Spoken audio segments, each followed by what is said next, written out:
You've probably heard the saying, if all of your friends jumped off a bridge, would you do it too? If you didn't hear your own parents saying it, you probably heard it from parents on TV. It's a question meant to make children stop and think about the power of peer pressure. There's just one problem. There's actually a good chance that people actually would jump off a bridge after all of their friends. At least, there's a better chance than you might think. Conformity forces people to completely abandon all reason and reality. Why else would 900 people drink poisoned Kool-Aid at Jonestown?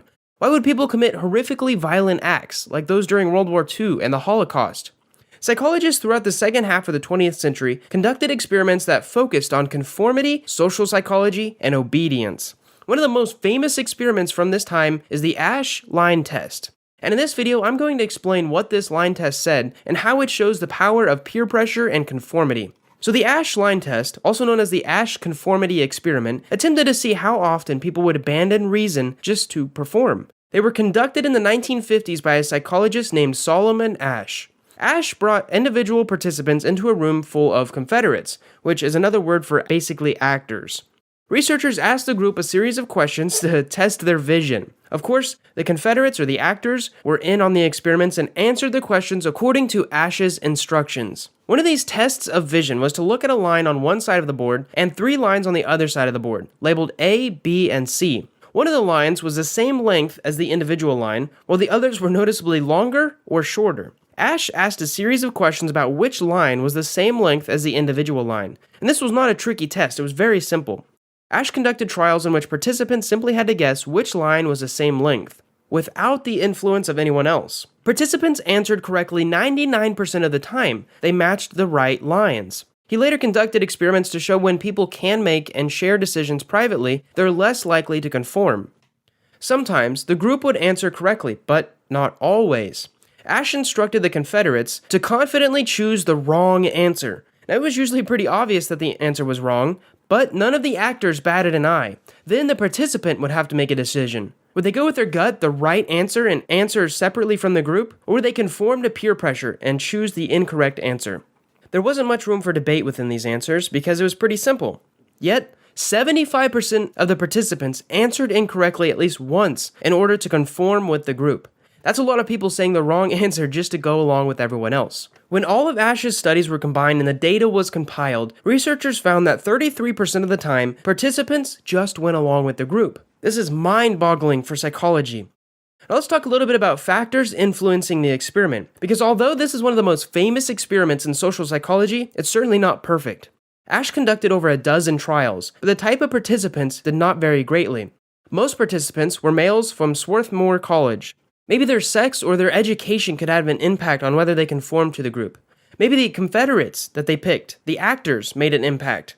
More recent studies on conformity show that the peers doing the pressuring may have an impact on conformity. If a participant identifies with the Confederates in the group, they may be more likely to conform to group norms. But let's zoom out even further. The study was conducted in the United States of America during the 1950s. Many psychologists suggest that time period may have had an impact on the findings, because after all, the students in the study were likely aware of the Red Scare and the McCarthyism tactics used to blacklist people for alleged communist practices. McCarthy didn't use much reasoning in his questioning. If people were not conforming to the capitalist idea of America, they would potentially lose their careers and dignity. In short, this is a long way to say the pressure to conform throughout the country was high. But as we move on, why do we conform? All of these factors and the results themselves really make you think about why we conform. The Asch line test is often used to justify the ideas of normative social influence. Participants are influenced to conform to the group solely to avoid social punishment. They do not want to be seen as an outsider. We've talked a lot about this in our in-group and out-group bias videos. Critics of this idea argue that the motivation is simply to avoid punishment rather to conform. They see these two different things as different decisions. Another type of influence, called informational influence, occurs when someone believes that the group is more informed than they are. While this might not have taken place during the Asch line experiments, it's more likely that normative social influence was the culprit.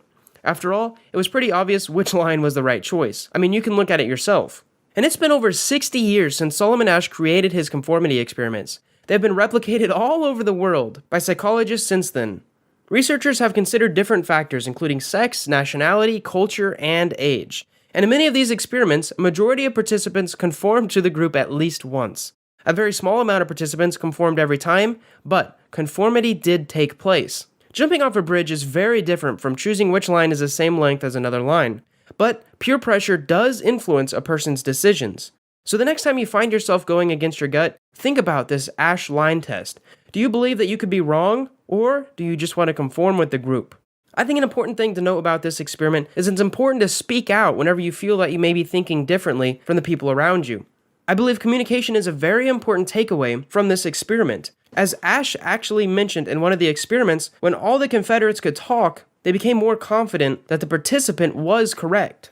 Anyways, I hope you enjoyed this video on the Asch line experiment, and I've hoped you learned something.